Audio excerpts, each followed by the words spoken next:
नमस्कार, आपका स्वागत है सुरागीलाल न्यूज चैनल के उत्तराखंड बुलेटिन में। मैं हूं अनुश्री भारद्वाज और नजर डालते हैं आज की फटाफट खबरों पर। वेयर हाउस के गोदाम में लगी आग, आबादी क्षेत्र में पहुंचे बाघिन और उसके शावक, लोगों में फैली दहशत। विधायक सुमित्रा देश ने अपने आवास पर ली अधिकारियों की बैठक। सरकारी अस्पताल की एक महिला चिकित्सक के खिलाफ हुआ 8 माह बाद मुकदमा दर्ज। नकदी से भरा बैग उठा ले गया बंदर। फायर स्टेशन अल्मोड़ा ने वीर शिवा स्कूल में किया अग्निशमन उपकरणों का निरीक्षण व डेमोन्स्ट्रेशन। शहरी विकास मंत्री ने लगाई अधिकारियों की फटकार। ऑर्गेनिक खेती को दिया जा रहा बढ़ावा। स्वास्थ्य विभाग की चारों धाम में आ रहे श्रद्धालुओं के लिए पूरी तैयारी। चंपावत टनकपुर राष्ट्रमार्ग पर हुआ हादसा, दुर्घटनाग्रस्त हुई कार। विद्युत विभाग के लाइनमैनों ने किया धरना प्रदर्शन। जंगल में लगी भीषण आग। अब खबरें विस्तार से। ऋतुपुर के किचा हाईवे स्थित एक वेयर हाउस के गोदाम में आग लग गई, जिसमें करोड़ों का नुकसान होने का अनुमान लगाया जा रहा है।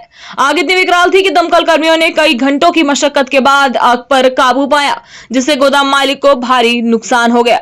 जानकारी के अनुसार डिग्री कॉलेज रामपुर रोड निवासी इकबाल सिंह आनंद की किचा हाईवे स्थित ALP एरोफ्लेक्स इंडिया प्राइवेट लिमिटेड नाम की फर्म है, जहां रोज की तरह गुरुवार की शाम को गोदाम के HR हेड VP सिंह सहित कर्मचारी काम खत्म कर निकले ही थे कि शुक्रवार के 2:30 बजे गोदाम के सिक्योरिटी गार्ड ने सूचना दी कि गोदाम से आग की लपटें उठ रही हैं। इसकी सूचना मिलते ही दमकल विभाग व गोदाम स्वामी घटनास्थल पहुंचे तो देखा कि आग ने विकराल रूप धारण कर लिया था। इसके बाद आग बुझाने के लिए दमकल की 6 गाड़ियां मौके पर पहुंची, जिसके बाद कई घंटों की मशक्कत के बाद आग पर काबू पाया गया। लेकिन तब तक आग से गोदाम में रखा सारा सामान जलकर राख हो चुका था। फिलहाल जिले के CFO ईशान कटारिया का कहना है कि प्रथम दृष्टया अग्निकांड शॉर्ट सर्किट की वजह से होना माना जा रहा है, लेकिन फिर भी आग लगने के कारणों की जाँच की जा रही है। वहीं आग लगने से 50 लाख से अधिक का नुकसान बताया जा रहा है, तो वहीं वास्तविक क्षति का आंकलन भी किया जा रहा है। रुद्रपुर से संवाददाता दुर्गेश तिवारी की रिपोर्ट।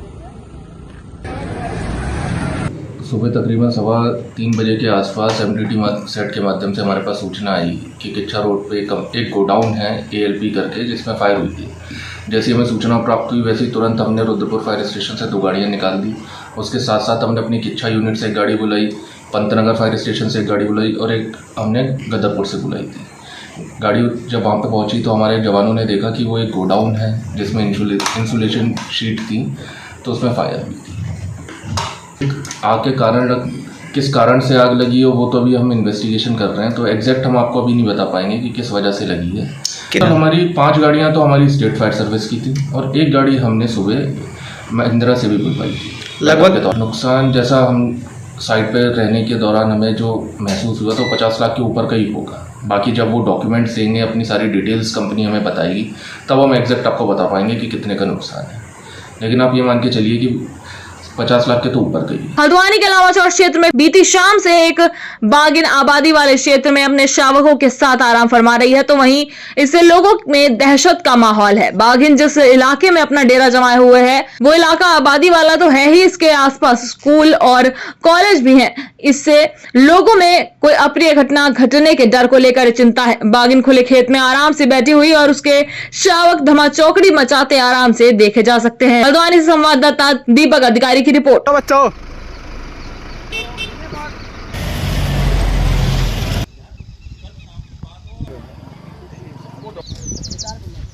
बाघ है तो रेंजर साहब की रेस्क्यू टीम आ रही है, उनको सूचना दी गई है। गांव में भय का माहौल है, डर फैला हुआ है। जल्द बाघ को पकड़ के रेस्क्यू करे जाए। इससे पहले भी जानवर तो आते हैं निकल जाते हैं, चलो रुकते नहीं थे। ये बाधन उसने एक अड्डा जमा के बैठ गई है और बिल्कुल रोड के बिल्कुल किनारे, जिससे बहुत ज़्यादा इस समय खतरा महसूस किया जा रहा है। क्योंकि ये कल करीब 4 साढ़े 4 बजे की घटना है, जब से लोगों ने इसको देखा है। एक ने दूसरे को बताया, दूसरे ने तीसरे को बताया, उसे पता लगा, हमें भी पता लगा, हम भी मौके पे पहुंचे। हमने जब देखा तो रात तो हमने टॉर्च से देखा उसको, तो हमें साफ दिख रही थी। सुबह करीब ये 7:30 बजे रोड के बिल्कुल जस्ट 100 मीटर दूरी में बिल्कुल रोड के ऊपर खड़ी हुई थी, मेन ये उसके ऊपर ही अपने जमीन पे। तो हमने अपने आंखों से सामने देखा और उसके बाद हमने टीम भी आ गई है। टीम रात को भी रुकी थी रेस्क्यू करने के लिए। अब रेस्क्यू क्या होता क्या नहीं होता, पर रात उन्होंने वही करीब 12-1 बजे गए हैं। उसके बाद सुबह से फिर हम भी तब से हम यहीं खड़े हैं। कल शाम 4:30 बजे के आसपास देखा गया, 2 बच्चे उसके साथ और एक उनकी माता जी साथ बच्चे उनके। और कल शाम भी फॉरेस्ट की टीम आई थी, रात भर 2-2:30 बजे तक यहाँ बैठे रहे, भगाने की कोशिश की गई परंतु वो नहीं भागी। यहाँ आज सुबह से भी यहीं हो, बच्चे भी उनके यहीं हैं और उनकी माता जी भी यहीं हैं, साथ ही बैठे हुए हैं। और फॉरेस्ट की टीम भी, वन विभाग की टीम भी सब यहीं है कि आप देखो, रेस्क्यू टीम के से बात करिए डीएफओ साहब से, रेंज साहब ने, और कुछ देर में डीएफओ साहब और रेंज साहब यहाँ आने वाले हैं, तो हो सकता है रेस्क्यू टीम आए और उसको करे रहे। ऐसा एक्चुअली लाइव नहीं है, हम लोग जैसे सूचना मिली है शाम को 7 बजे, तो हम पूरी टीम के साथ यहाँ पे मौके पर मौजूद हैं। तब से लेकर अब तक लगातार हम लोग मौजूद हैं और उसको जो भी गुलदार है उसको हम देख रहे हैं। उसको वो क्योंकि बच्चे वाली है, 2 बच्चे हैं साथ में, हमने इन्हें खुद देखा रात में, तो 2 बच्चे साथ में है, वो कुछ अभी नुकसान ऐसे करेंगे नहीं। और वो भी बाग के अंदर है, बाग के अंदर है, और जो है उसमें आम का बाग है और उसमें पानी के पुल बह रहे हैं, ठंडा उसको पानी मिल रहा है, उसलिए यहाँ पर रह रही है। पूरा हैबिटेट जो होता है वो तो मिल रहा है। लेकिन ये अभी है कि हमारे डॉक्टर साहब आने वाले हैं, वो देखेंगे, बताएंगे किस तरह से रेस्क्यू किया जाएगा, उसके बाद कार्रवाई संभव होगी। हल्द्वानी शहर में लगातार बिजली कटौती और पेयजल संकट को लेकर आज हल्द्वानी विधायक सुमित्रा देश ने अपने आवास पर पेयजल बिजली विभाग समेत कई अन्य विभागों के अधिकारियों के साथ महत्वपूर्ण बैठक की। इस दौरान उन्होंने कहा कि बिजली और पानी की दिक्कतों से लोग काफी परेशान हैं। बिजली कटौती होने से पेयजल का भी संकट लगातार बढ़ता जा रहा है, लेकिन विभाग के पास इस समस्या का कोई समाधान नहीं है। साथ ही उन्होंने ये भी कहा कि बिजली की कोई कमी नहीं है, लेकिन विभाग के पास सप्लाई करने के लिए व्यवस्था ठीक नहीं है, जिसके चलते बार बार बिजली कटौती हो रही है। हल्द्वानी से संवाददाता दीपक अधिकारी की रिपोर्ट। नहीं, देखिए, निर्देश है। देखिए, सबसे पहले तो बिजली विभाग और जल संस्थान में समन्वय की बहुत बड़ी आवश्यकता है। बिजली कटती है तो पानी की सप्लाई चेन पूरी ठप हो जाती है। बिजली का ना आने का, मैंने उनसे पूछा कि क्या दिक्कत है, क्या बिजली की कमी हो? बिजली की कमी नहीं है, जो फीडर लाइन इनके सब स्टेशन से जो जाती हैं वो उतना लोड नहीं झेल पा रही है, तो इसके लिए इन्होंने कोई प्रस्ताव भेज रखा है केंद्र में। 1.5 साल हो गया है लेकिन उसको, तो मैंने उनसे वो प्रस्ताव मंगाया है, उसकी आवाज उठाई जाएगी। विशेषतः मैंने उनसे बिजली विभाग से बोला है कि आप पूरे हल्द्वानी को जोन में बांट के, उन्होंने बांट भी रखे सब स्टेशन के हिसाब से, आप अपने जेई के नंबर कौन कौन से क्षेत्र उनके अंतर्गत आते हैं वो सार्वजनिक करें। तो उन्होंने मेरे को सूचना दी कि कल मीडिया में वो जारी कर देंगे और सारे लोग नंबर उठाएं, साथ ही साथ इनका खुद का अधिशासी अभियंता का नंबर भी हो। बिजली का संकट गिराया जा रहा है, सरकार की तरफ से क्या हाथ बढ़ाया जा रहा है, बहुत बड़ा प्रश्न चिन्ह है। साथ ही साथ पानी की किल्लत में दिक्कत ये आती है कि जो ऑपरेटर होते हैं वॉल्व के, ये कर रहे हैं बदमाशी, और इनकी ये जो अपनी व्यक्तिगत लाभ के लिए कार्य कर रहे हैं, उसकी वजह से आम जनता को सुचारू रूप से एक समान व्यवस्था नहीं मिल पा रही है। तो इसलिए ये भी मैंने उनको निर्देशित करा है, क्योंकि अथॉरिटी उन पे है कि आप अपनी अथॉरिटी एक्सरसाइज करिए और ये जो ऑपरेटर्स हैं इनको लाइन में लाइए, वरना फिर, क्योंकि जनता का आक्रोश इतना बढ़ चुका है, मैंने उनको ये भी सचेत करा कि जनता का आक्रोश इतना है। अभी आपने देखा कितनी सारी महिलाएं आई हुई थी, अखबार दिन भर न्यूज चैनल इस चीज से बने कि पानी और बिजली की किल्लत है। गौला में भी नदी का जो जल स्तर है बहुत गिर गया, 50 क्यूसेक मात्र इस समय। अगर बारिश समय पर नहीं होती जल संकट और गहराएगा। तो टैंकरों से, कितने टैंकरों से आपूर्ति कर लेंगे आप? टैंकर कोई वैकल्पिक व्यवस्था नहीं है। तो इसलिए देखिए, आज पहली बैठक ये ली गई है। जनता का रोष अगर ऐसे ही बढ़ता रहा तो मैंने इनको ये भी सचेत करा है कि फिर विवश होकर जनता के साथ, ये नहीं कि केवल हम कांग्रेस के लोग होंगे या कांग्रेस का प्रदर्शन होगा, भारी जन प्रदर्शन की यहाँ पे तैयारी फिर होगी। और बहुत भारी जन प्रदर्शन जब होगा तब शायद ये सरकार जागेगी। आज हमारा जो कार्य था, हमने अधिकारी को बुला के सचेत कर दिया, उनसे जानकारियां ले ली। अगर व्यवस्थाओं में सुधार नहीं आया अगले 2-3 दिन में तो बड़ा जन आंदोलन तय है। रामनगर के सरकारी अस्पताल में एक महिला चिकित्सक के खिलाफ जांच के उपरांत कोतवाली पुलिस ने गैर इरादतन हत्या का मुकदमा दर्ज किया है। आपको बता दें, मोहल्ला कटारी निवासी रिजवान के 1.5 वर्षीय पुत्र अब्दुल कादिर का स्वास्थ्य पिछले वर्ष 16 सितंबर को खराब हुआ था। इसके बाद रिजवान अपने पुत्र को उपचार के लिए रामनगर के सरकारी अस्पताल ले गया था। उसका आरोप है कि उसके पुत्र की हालत ज्यादा खराब थी, लेकिन चिकित्सालय में मौजूद चिकित्सकों द्वारा उसे बच्चों का आधार कार्ड व अन्य प्रमाण पत्र लाने के बाद ही इलाज करने की बात कही गई। संवाददाता राजीव अग्रवाल की रिपोर्ट। देखिए, सितंबर माह में रिजवान निवासी कताड़ी के 1.5 वर्ष का बेटा था, जिसका इलाज के दौरान डेथ हो गई थी रामनगर हॉस्पिटल में। और ये रिजवान का कहना था कि उसके जो वहाँ के चिकित्सक हैं उनके द्वारा इलाज में लापरवाही की गई है। तो इस संबंध में पुलिस द्वारा एक रिपोर्ट सीएमओ महोदय को दी गई थी और सीएमओ महोदय से रिपोर्ट में डॉक्टर की लापरवाही परिलक्षित हुई है प्रथम दृष्टया। उस रिपोर्ट के आधार पर थाना रामनगर द्वारा डॉक्टर के विरुद्ध मुकदमा पंजीकृत कर विवेचना की जा रही है। सर, कौन सी धारा में मुकदमा? ये 304A में अभी दर्ज किया गया है और जैसे इन्वेस्टिगेशन में जो भी चीज़ मिलेगी हमारे द्वारा इसमें कार्रवाई की जाएगी। चाहे तो एक साथ होनी चाहिए, सब लोग एक साथ बैठना ही नहीं चाहते। पापा ट्राई दिस। लो सब लपक लिए।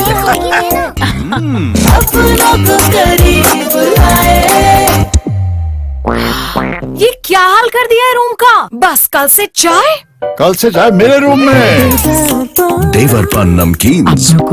नकदी से भरा बैग उठा ले गया बंदर। परेशान बैग स्वामी ने ड्यूटी में तैनात अल्मोड़ा पुलिस के जवान को बताया पूरा मामला। आपको बता दें, जनपद अल्मोड़ा में एक हैरतअंगेज मामला प्रकाश में आया है, जिसमें चितई मंदिर ट्रैफिक व्यवस्था में लगे अल्मोड़ा पुलिस को परेशान व्यक्ति ने बताया कि एक बंदर उसका नकदी से भरा बैग उठाकर ले गया है, जिसमें लगभग 20,000 रुपए भी थे। इसके बाद अल्मोड़ा पुलिस के जवान द्वारा 1 घंटे की मशक्कत के बाद जंगल से वह बैग बरामद कर लिया गया एवं बैग स्वामी के सुपुर्द किया गया। अल्मोड़ा से संवाददाता हेमंत सिंह मेहरा की रिपोर्ट। वरिष्ठ पुलिस अधीक्षक देवेंद्र पीचा के निर्देशन में व मुख्य अग्निशमन अधिकारी महेश चंद के नेतृत्व में Veer Shiva senior secondary school Almora में उपलब्ध अग्निशमन उपकरणों का निरीक्षण व डेमोन्स्ट्रेशन किया गया। साथ ही कृत्रिम आग लगाकर नियुक्त कर्मचारियों तथा विद्यार्थियों को प्राथमिक अग्निशमन उपकरणों का संचालन करने का प्रशिक्षण भी दिया गया। अल्मोड़ा से संवाददाता हेमंत सिंह मेहरा की रिपोर्ट। उत्तराखंड में सभी प्राधिकरण में कामकाज को लेकर शहरी विकास मंत्री प्रेमचंद अग्रवाल ने प्राधिकरण के अधिकारियों के साथ समीक्षा बैठक की, जिसमें सरकार की आमदनी बढ़ाने एवं लोगों को ज्यादा सुविधा मुहैया कराने संबंधी विषयों पर चर्चा की गई। इस दौरान शहरी विकास मंत्री प्रेमचंद अग्रवाल अधिकारियों पर नाराज भी दिखाई दिए। नाराजगी के चलते ही उन्होंने बैठक में मौजूद अधिकारियों को जमकर फटकार भी लगाई। शहरी विकास मंत्री ने कहा कि प्राधिकरण अच्छा काम जरूर कर रहा है, लेकिन प्राधिकरण की पहली प्राथमिकता है कि जनता के काम आए। रेवेन्यू से लाभ कैसे दिया जाए। देहरादून से संवाददाता सुनील राज की रिपोर्ट।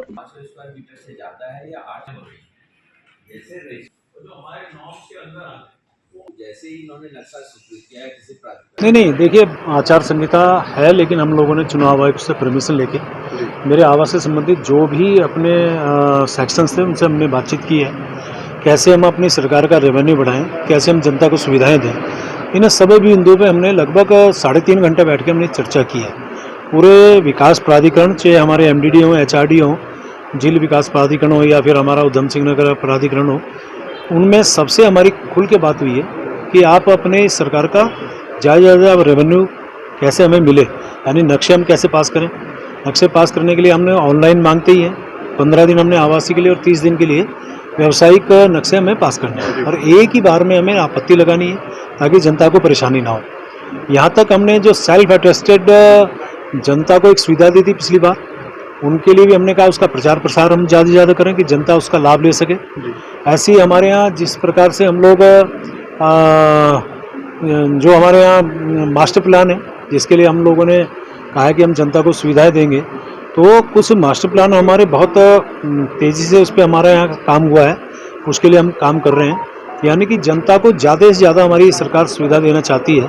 और एक बहुत साफ शब्दों में मैंने कहा, जो माननीय मुख्यमंत्री जी का एक हेतु भी है, उनका कहना भी है, सरलीकरण, समाधान और निस्तारीकरण, उस बिंदु पे हम लोग काम करें। प्राधिकरण जो हम रेवेन्यू कलेक्ट करते हैं उसमें कुछ पैसा जनता के हित में लगाते भी हैं, तो अवस्थापना में जो काम है उसकी भी हमने जानकारी ली है।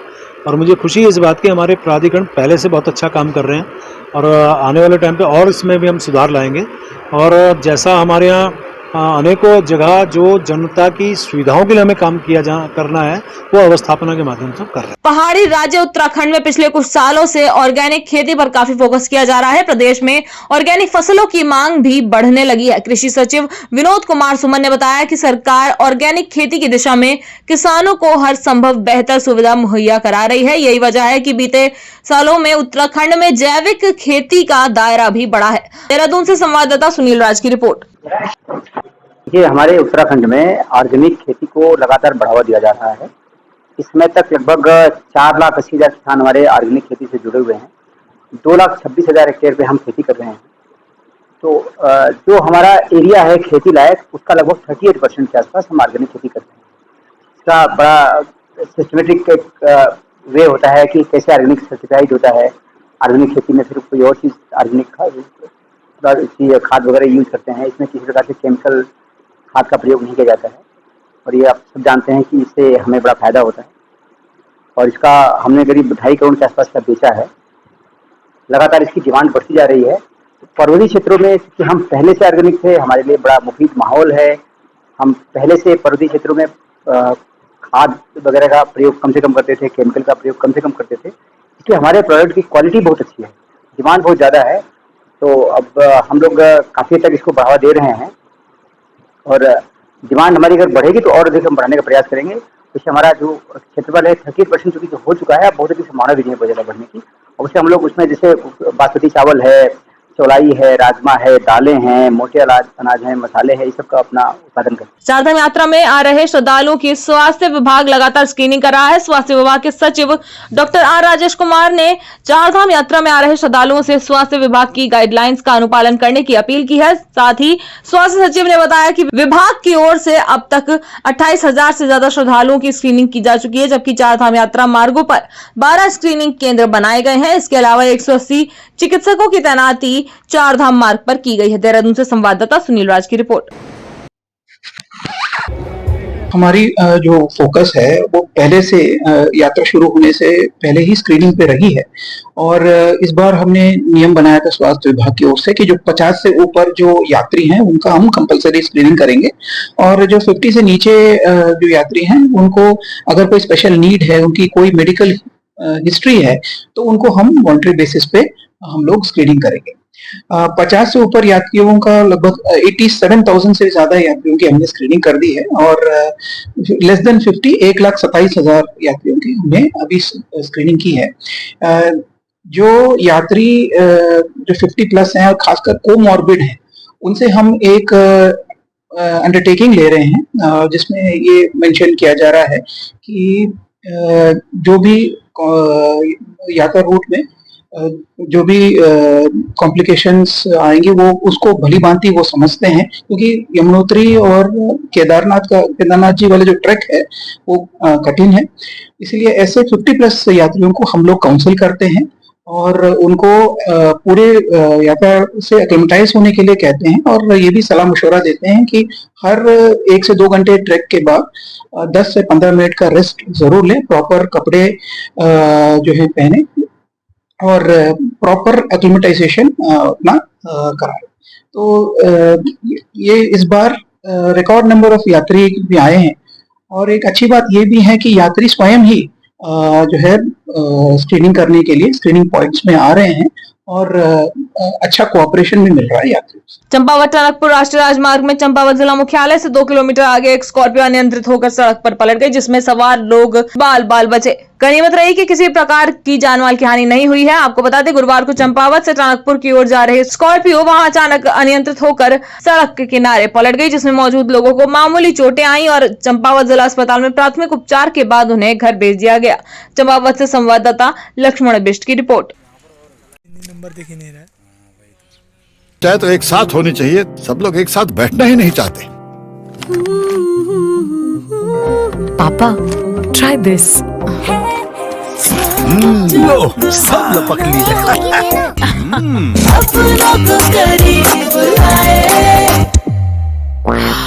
ये क्या हाल कर दिया है रूम का? बस कल से चाय मेरे रूम में। देवर पान नमकीन। बदईपुरा पावर हाउस में बियर पार्टी की वीडियो वायरल होने से भड़के विद्युत लाइनमैनों ने डिवीजन कार्यालय पर धरना प्रदर्शन किया और वायरल वीडियो करने वालों पर कार्रवाई का मुद्दा उठाया। उनका आरोप था कि झूठी वीडियो बनाकर छवि को धूमिल करने का प्रयास किया जा रहा है, जिसे बर्दाश्त नहीं किया जाएगा। रुद्रपुर से संवाददाता दुर्गेश तिवारी की रिपोर्ट। मैं आपका धन्यवाद करूंगा, जनता तक पहुंचाने के लिए हमारे बीच में आए उसके लिए आपका धन्यवाद। तो मैं आपको बताना चाहता हूं कि जो वीडियो वायरल हो रहा है उसमें यह है कि रात के 12 बजे हमारे सर्किल बिजली घर में फॉल्ट होता है, जिसमें केबल बक्सा बस्ट हो जाता है। तो अवर अभियंता महोदय हमारे साथी साबुद्दीन को फ़ोन करते हैं कि आप आइए और इसको सही करिए। तो ये अपने साथियों को फ़ोन करते हैं कि आप उसके लिए जो ज़रूरी साधन है, सामान है, ब्लो लैंप होता है, कंच की बोतलें होती हैं, उसको साफ़ करने के लिए, क्योंकि यहाँ हाईटेक व्यवस्था तो अभी ऐसी है नहीं, उसको जो केबल बक्सा होता है हमारा, उसको साफ़ करने के लिए कांच की बोतलों की इस्तेमाल किया जाता है। ये वहाँ आते हैं, वहाँ पे कांच बियर की 2-3 बोतलें किनारे रखी रहती है। तो कौशल्या कॉलोनी के 2-4 लड़के आते हैं और उन बोतलों को लाते हैं, सीधा ये बोलते हैं कि तुम दारू पिए हुए हो और इन पे आरोप लगाने। आपने वीडियो में देखा भी होगा कि ये बोले कौन दारू पिया हुआ है, और उस वीडियो को वायरल कर देते हैं कि तुम दारू पी रहे हो, हमारे यहाँ लाइट नहीं है, जिससे कि ये हमारे साथी और विभाग की छवि जो धूमिल हुई है और ख़राब हुई है। उसी के विरोध स्वरूप हम यहाँ पे सारे साथी इकट्ठा हुए हैं और अपना जो आक्रोश है वो अपने मैनेजमेंट को पहुंचाने के लिए कि जो हमारे साथ जो ये घटना हुई है वो आइंदा ना हो और इस पे जो दोषी व्यक्ति है उसके खिलाफ उचित कार्रवाई करे, इसलिए हम यहाँ पे इकट्ठा हुए हैं। शासन के पास जा सकते थे, लेकिन हमारा पहला एक सीढ़ी दर सीढ़ी आप जैसे जानते हैं कि पहले हमारा मैनेजमेंट है, यहाँ पे हमारे अधिशासी अभियंता महोदय आते हैं, पहले हम अपनी बात उनके पास रखेंगे, वो इसमें क्या निर्णय लेते हैं, क्या आश्वासन हमें देते हैं। अगर हमारी सुनवाई नहीं होती तो हम आगे बेशक आगे उनसे आगे जाएंगे। भाई साहब, हमें इस पर ठोस आश्वासन चाहिए। ऐसे तो जब हम अपने बिजली घर में सुरक्षित नहीं है तो बाहर क्या गारंटी है। रात के 12:30 बजे आप हमसे उम्मीद करते हैं कि भाई हमारी जो लाइट की व्यवस्था है वो बिल्कुल भी ट्रिप ना हो, तुरंत उसका समाधान हो। और दूसरी तरफ हमारी एक छोटी सी मतलब वो आप ये जानते हो कि मतलब जो साधन हमें ब्लैकमेल करने के लिए आप वो कांच की बोतलों को लाते हैं और हम पे आरोप उल्टा लगाते हैं, हमारी छवि और धूमिल करते हो कि आप बियर पी रहे हो, दारू पी रहे हो, तो इसमें से हम काम करने में असमर्थ हो जाएंगे। और साइडों पे रात के 12 बजे हो या दिन के 12 बजे हो, ऐसे तो ये कोई भी आरोप हम पे लगा जाए। कल हो सके कि किसी लेडीज़ को लेके हम पे कुछ और जगह में आरोप ऐसे और लगा देंगे, तो हम ऐसे में काम करने में असमर्थ है। और हमारी यही मांग है कि भाई पहले इस पर मतलब ठोस निर्णय लिया जाए, उसके बाद ही हम आगे के कार्रवाई से काम करेंगे। गुरुवार को लोहाघाट के देवराड़ी बैंड के पास किसी अराजक तत्व के द्वारा जंगल में आग लगा दी गई। देखते ही देखते आग जंगल में फैल गई और ग्रामीणों के द्वारा वन विभाग को सूचना दी गई। वहीं सूचना पर वन विभाग व फायर विभाग की संयुक्त टीम मौके पर पहुंची और फायर टीम द्वारा पानी डालकर आग पर काबू पाया गया। आग से वन संपदा को काफी नुकसान पहुंचा है, लेकिन वन विभाग की तत्काल कार्रवाई से जंगल को काफी बड़े नुकसान से समय रहते बचा लिया गया। चंपावत से संवाददाता लक्ष्मण बिष्ट की रिपोर्ट। हमने टीम ने बताया कि आग लगी है, उसके थोड़ी देर बाद ये फायर टीम भी आ गई थी, जिसे जल्दी काबू कर लेगा। आज के लिए बस इतना ही। उत्तराखंड से जुड़ी सभी खबरों को जानने के लिए जुड़े रहें सुरागीलाल न्यूज चैनल से। धन्यवाद।